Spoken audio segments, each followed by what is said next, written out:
Good morning. Thank you for joining me in this morning mindfulness practice. We all know people who can be discouraged and defeated by advice from others that say, you can't do it.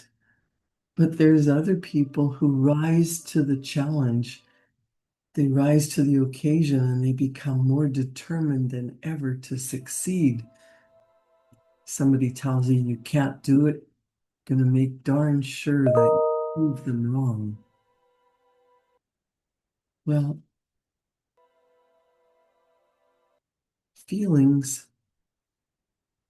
can tell you where you are. If you believe that you can do something, you're going to feel like you can go through a brick wall to make it happen.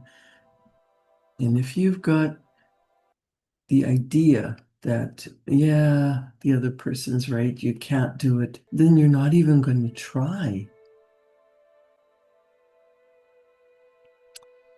In Dr. Maxwell Maltz's book, Psycho-Cybernetics, he says, it's not only possible, but entirely predictable to react in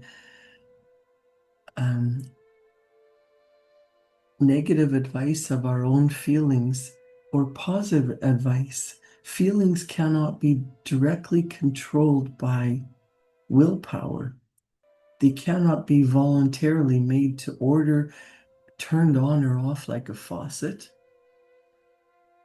But he suggests that if they cannot be commanded, they can be wooed. If they cannot be controlled by a direct act of will, they can be controlled indirectly. He says a bad feeling is not dispelled by conscious effort or willpower, but it can be dispelled by another feeling. If we cannot drive out a negative feeling by making an assault upon it, we can accomplish the same result just by substituting a positive feeling. Feeling follows imagery. Feeling coincides with and is appropriate to what our nervous system accepts as real or what we believe to be true about our environment. Whenever we find ourselves experiencing undesirable feeling tones, we should not concentrate on that undesirable feeling, even to the extent of trying to drive it out. Instead, we should immediately concentrate on positive imagery, on filling our mind with wholesome, positive, desirable images, imaginations, and memories. If we do this, the negative feelings will take care of themselves. They simply evaporate. We develop new feeling tones appropriate to the new imagery. But if we concentrate only on trying to drive out or attacking thoughts of worry, we necessarily end up concentrating on negatives. He says, and if we are successful in driving out one worry thought, one is, or even several new ones are likely to rush in, since the general mental attitude, the atmosphere, is still negative. Jesus warned us about sweeping the mind clean of one demon, only to have 7 new ones move in if we leave the house empty. He also advised us not to resist evil, but to overcome evil with good. Psychologist Dr. Matthew Chappell recommended exactly the same thing in his book, How to Control Worry. We are worriers because we practice worrying until we become adept at it, said Dr. Chappell. We habitually indulge in negative imagery out of the past and in anticipating the future. This worry creates tension. The worrier then makes an effort to stop worrying and is caught in a vicious cycle. Effort increases tension. Tension provides a worrying atmosphere. The only cure for worry, he said, is to make a habit out of immediately substituting pleasant, wholesome mental images for unpleasant worry images. Bob Proctor would say, just flip the switch. Quit focusing on what you don't want. Turn around and focus on what you do want. And Bob Proctor used to say, you don't dispel the dark by pushing against it, having more darkness. You simply flip the switch and bring in light. Each time a person finds himself worrying, he is to use this signal to immediately fill the mind with pleasant mental pictures from the past or with anticipating pleasant future experiences. This is a practice. In time, worry will defeat itself because it becomes a stimulus for practicing anti-worrying. Dr. Chappell continued, the worrier's job is not to overcome some particular source of worry, but to change mental habits. As long as the mind is set or geared in a passive defeatist, I hope nothing bad happens sort of attitude, there will always be something to worry about.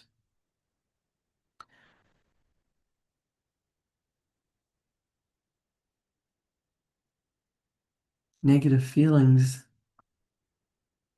can literally defeat themselves by becoming a sort of bell, a signal that sets off a conditioned reflex to arouse positive states of mind.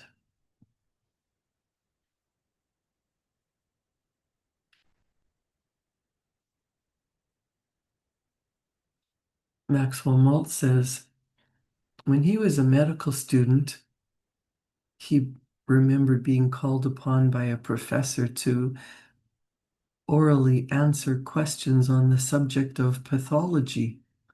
And somehow he was filled with fear and anxiety when he stood up to face the other students and he couldn't answer the question.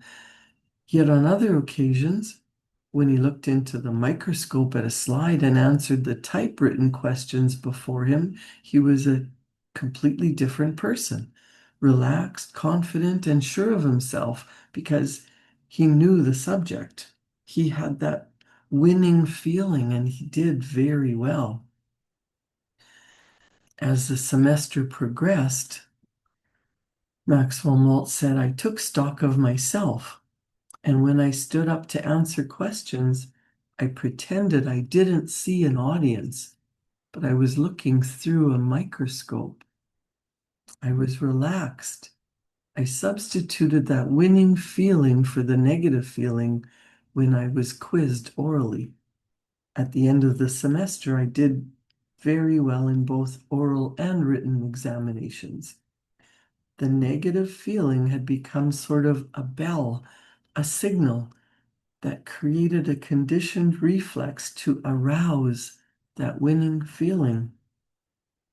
Today, I lecture and speak with ease at any gathering in any part of the world because I am relaxed and I know what I'm talking about when I do speak. More than that, I bring others into the conversation and make them feel relaxed too. He says, throughout 25 years of practice as a plastic surgeon, I operated on soldiers mutilated on the battlefield, children born with disfigurements, men, women, and children injured in accidents at home, on the highway, and in industry. These unfortunate people felt that they could never have that winning feeling. Yet by rehabilitating them and making them look normal, I helped them substitute for their negative feelings one of hope in the future. In giving them another chance at capturing that winning feeling, I myself became skilled in the art of having the same feeling. In helping them improve their self-image, I improved my own. All of us must do the same with our inner scars, our negative feelings, if we want to get more living out of life. The choice is up to you. Within you is a vast mental storehouse of past experiences and feelings, both failures and successes.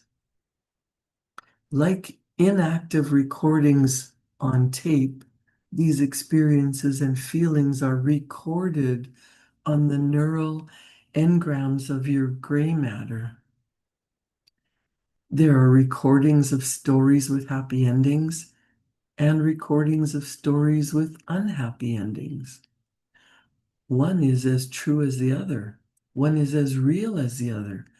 The choice is up to you as to which you select for playback. Another interesting scientific finding about these engrams is that they can be changed or modified somewhat, as a tape recording may be changed by dubbing in additional material or replacing old recordings by recording over it. There are engrams in the human brain tend to slightly change each time they are so-called played back. They take on some of the tone and temper of our present mood, our current thinking and attitudes toward them.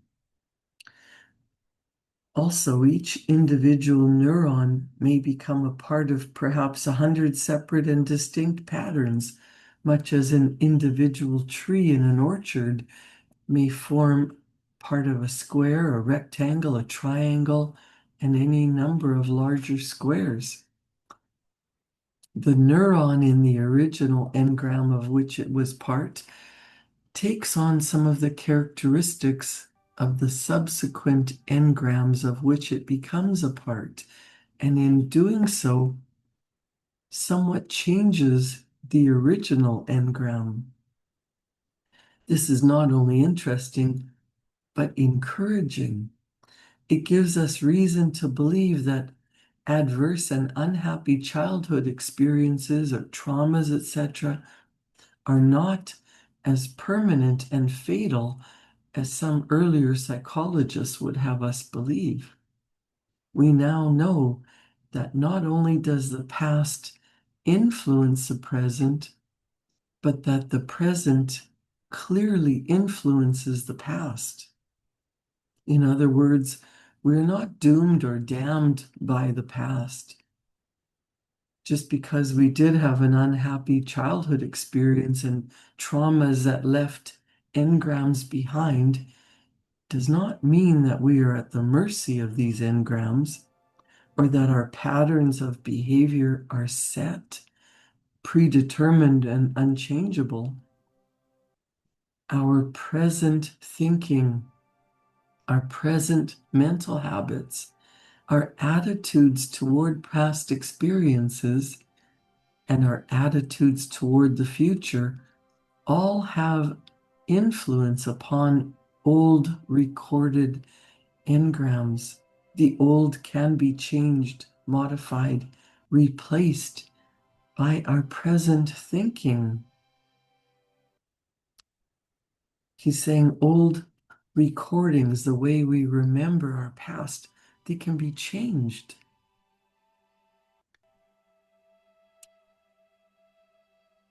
What do you really want? Maxwell Maltz says another interesting finding is that the more a given engram is activated or replayed, the more potent it becomes. The permanence of engrams is derived from synaptic efficacy. That's the efficient and ease of connections between the individual neurons that make up the chain in the brain. And further, that synaptic efficiency improves with use and diminishes with disuse.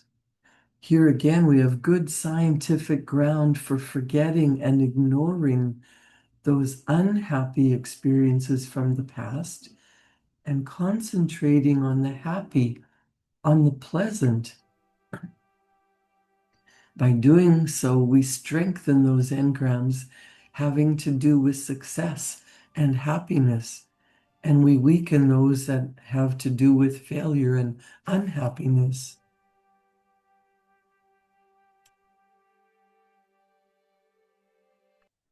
These concepts have developed not from wild speculation, weird mumbo jumbo about mentally constructed straw men such as the id, superego, and the like, but from sound scientific research into brain physiology.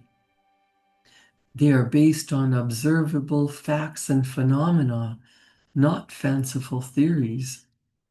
They go a long way toward restoring the dignity of mankind as a responsible child of God, able to cope with his past and plan his future, as opposed to the image of mankind as a helpless victim of past experiences. This new concept, however, does require, it carries a responsibility. No longer can you derive sickly comfort from blaming your parents, society, or your early experiences. You can't blame the injustices of other people for your present troubles. These things may and should help you understand how you got where you are. Blaming them and even yourself for past mistakes, however, will not solve your problems. It will not improve your present or your future.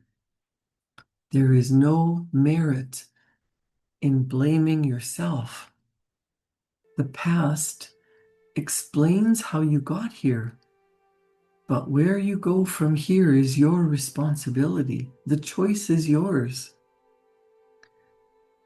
Like a broken phonograph, you can keep on playing the same old broken record of the past, reliving past injustices, pitying yourself for past mistakes, all of which reactivates failure patterns and failure feelings that color your present and your future. Or if you choose, you can put on a new record.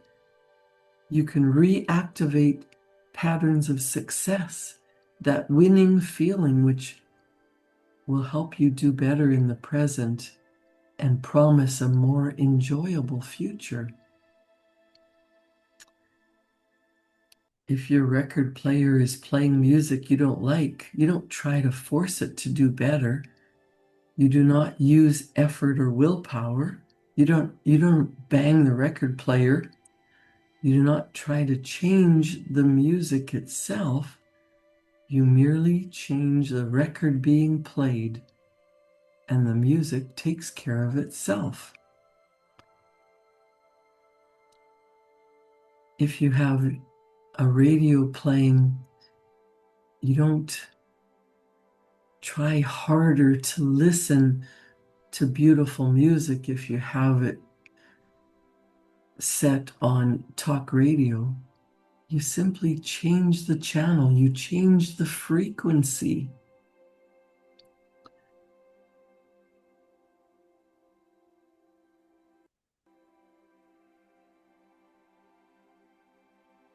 Maxwell Maltz says, use the same technique on the so-called music that comes out of your internal machine. Don't pit your will directly against the music. As long as the same mental imagery, the cause, occupies your attention, no amount of effort will change the result. No amount of effort will change the music. Instead, try putting on a new record. Change the channel. Change your mental imagery, and the feelings will take care of themselves. Change the picture that you hold in your mind to something that you truly want. What would you desire? You can program your internal mechanism for success. It's like you have a built-in fountain of youth. There are infinite levels of frequencies. There's frequencies of music, there's frequencies of thought energy. And we know that if we're feeling antagonistic, disappointed, demanding, if we just get to a place of calm, neutrality, hope, starting to move up the scale into acceptance, into love and joy and peace, then we become in alignment, in harmony with what we really want. You will never get something good by feeling bad. You can never have something positive show up in your life if you're focused on the negative. You can never have prosperity in your life if you're focused on debt. If you're in a state of feeling depressed, anxious, fearful, worried, you actually have to change the channel. You have to calm your body, take a time out, go for a walk, put on some dance music, put down your cell phone and look at some beautiful images of peace, relaxation. What do you really desire? What do you really want? It takes practicing focusing your attention on beautiful images, and you might use memories from the past successes, past victories, past relaxed moments, past celebrations. How did that make you feel? When you're feeling well-being, when you're feeling calm and at ease, then you can create the beautiful images of what you really want. The more time you can spend in pleasant thinking, surrounded by images of what you want, you can write a story about your life. It might start out as a fiction, but as you focus on what that Cinderella story would feel like, living happily ever after, living in the palace of your choosing, married to Prince Charming, having your business flourishing and money pouring into your bank account. It might start out as a fantasy, but as you visualize it, as you get into focusing on what that would feel like, you change the energetic vibration, you change the frequency, you change the channel. Those images, when your subconscious mind, when you get emotionally involved, your subconscious mind believes that it's true, and it starts to look for evidence. So as you write out what you want, as you pretend that that is your current reality in your mind, and the neural connections in your brain become stronger as you write out what you want. And you might say, I am so happy and grateful. What does it feel like when you're happy? What does it feel like to be truly grateful? If what you really want is already yours, how grateful would you feel? How wonderful would life look and feel? That feeling of well-being, that feeling of love and peace and joy and happiness, that feeling of deserving, feeling worthy, receiving all those blessings that you want in your life, the health, the wealth, the fun, the joy, whatever it is, write down what it looks like. Everyone has a different picture of what it means to be successful.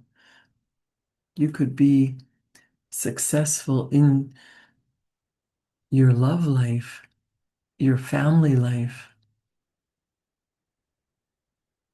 and blessing others financially with your wealth. You can have it all, but you have to focus on that feeling of ease and joy as you feel